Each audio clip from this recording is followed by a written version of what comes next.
राजे, बेटा कुछ सोचा है उसके बारे में? उसे ढूंढोगे या फिर ऐसे ही जाने दोगे? ताईम, आप अच्छी तरह से जानती हैं कि मैं उसके बारे में बात भी नहीं करना चाहता।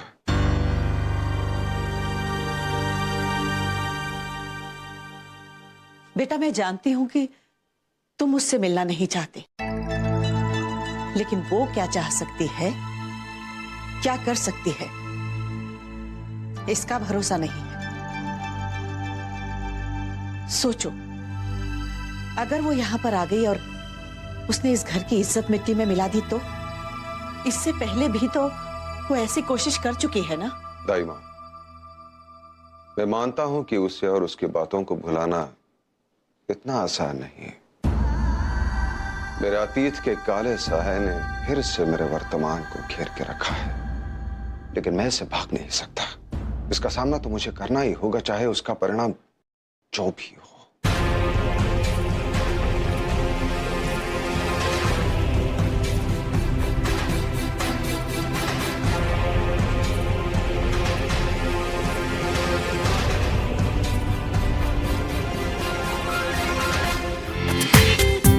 पूरा एपिसोड देखिए ZEE5 पर। अरे क्या कर रही है? ध्यान से, ध्यान से।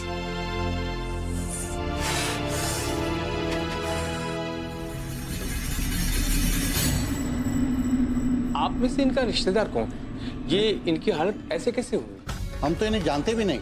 ये तो हमें सड़क किनारे जख्मी हालत में पड़ी हुई मिली, इसलिए हम लोग इंसानियत के नाते इन्हें यहाँ लेकर आ गए। देखिए, इनके सर पे बड़ी गहरी चोट लगी हुई। ये पुलिस केस है, फिर भी हमने इलाज कर दिया है। धन्यवाद।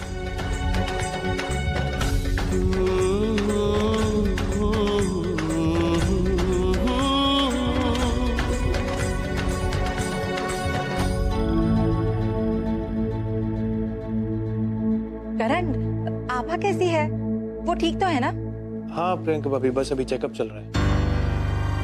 फिक्र मत कीजिए, मैंने शैली भाभी को बता दिया, हम लोग घर आके बात करते हैं। लेकिन करण,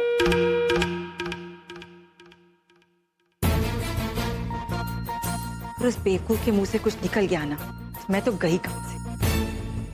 अभी लोग आप जा सकते हैं, लेकिन जब भी पुलिस बुलाए आपको यहाँ बयान देने के लिए आना पड़ेगा। और जाते वक्त रिसेप्शन पे अपना एड्रेस लिखवा के जाइए। अच्छा जी, अब हम जाएं? जी। अच्छा चलो।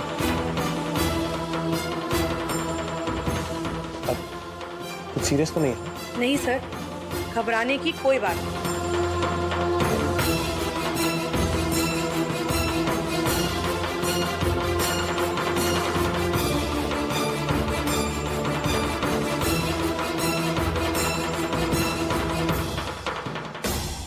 महलों में रहने वाले, ऐशो आराम से रहने वाले, पता नहीं इस डिब्बे जैसे घर में कैसे गुजारा कर पाएंगे। सच कहूं बहन जी, आपके सिर पे तो आसमां टूट पड़ा है। मुसीबतों पे मुसीबत आ ही रही है। लो,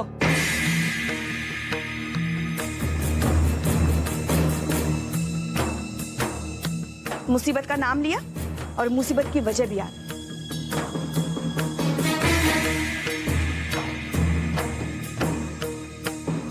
अब इस घर में तो अपना हिस्सा मांगने तो नहीं आई हो ना लता? माँ,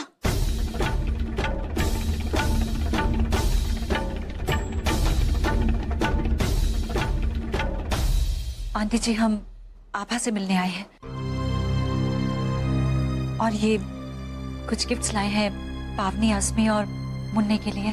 पहले ही बहुत एहसान कर चुकी हूँ हम लोगों पर, अब तुम्हारे और एहसान हम बर्दाश्त नहीं कर सकते।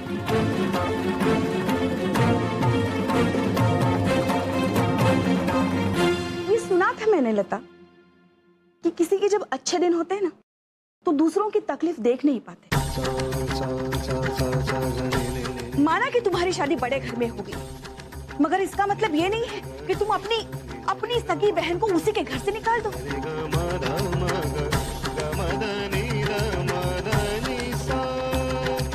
मुझे तो आज तक बुरा लग रहा है बेचारी आभा की।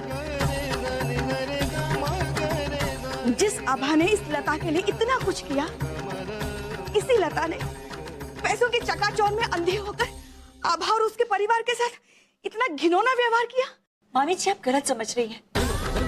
हम मानते हैं कि आभा और हमारे बीच में तनाव था, लेकिन हम कभी भी आभा को तकलीफ नहीं पहुंचाना चाहते। हम मानते हैं जो कुछ भी हुआ वो गलत हुआ है, लेकिन हमारा यकीन मानिए, हमें इसके बारे में कुछ भी नहीं पता था।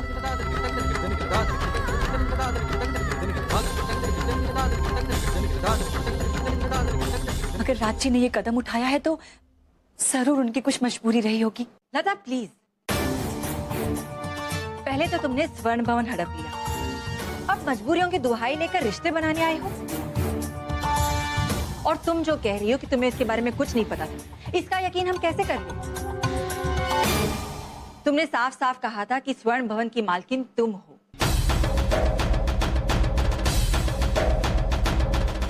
सकता है तुम्हारा और राज का प्लान हो स्वर्ण भवन हासिल करने का। अरे कुछ तो शर्म करो, झूठ बोलने से पहले। प्रियंका प्लीज चुप रहो। हम पूरी तरह से कर्जे में डूब चुके थे माँ। आज नहीं तो कल स्वर्ण भवन हमें खाली करना ही पड़ता। आप जरा सोचिए कि अगर कोई बाहर वाला होता तो हम लोगों की हालत इससे भी ज्यादा बदतर हो सकती थी।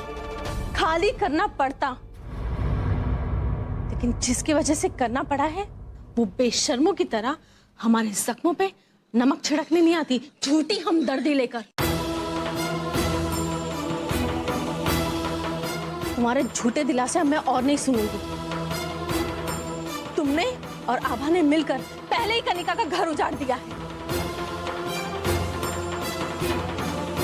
और अब जो हमारे परिवार के साथ किया वो काफी है। माफ करो हमें, निकल जाओ यहाँ से।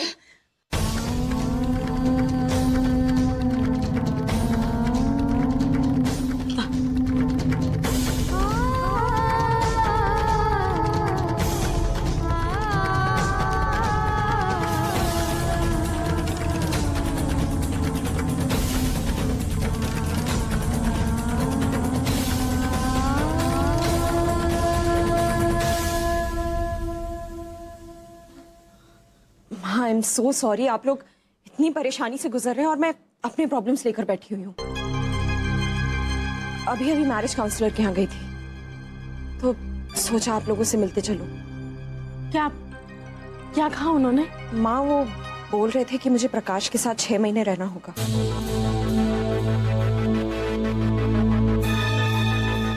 तो मैं ये भी करने के लिए तैयार हूँ। देखा, सुन लिया सबने। कनिका अभी भी अपने रिश्ते को और मौके देना चाहती है,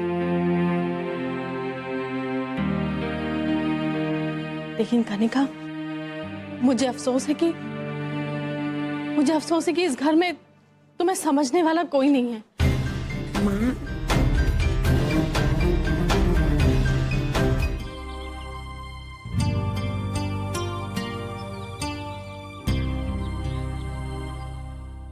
ऐसे क्या देख रहे हैं आप?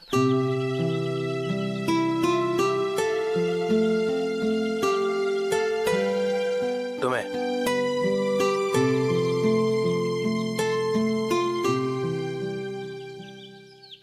कभी कभी समझ में नहीं आता कि तुम ये आभा हो या वो। मतलब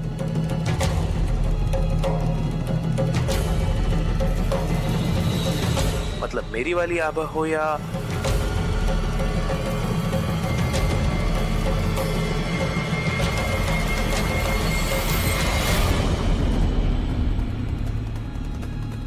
अब छोड़ो, चलो। करण, हम आपकी पुरानी वाली आभा ही हैं। बस वो घर में इतना कुछ हो रहा है, इसलिए कभी कभी हम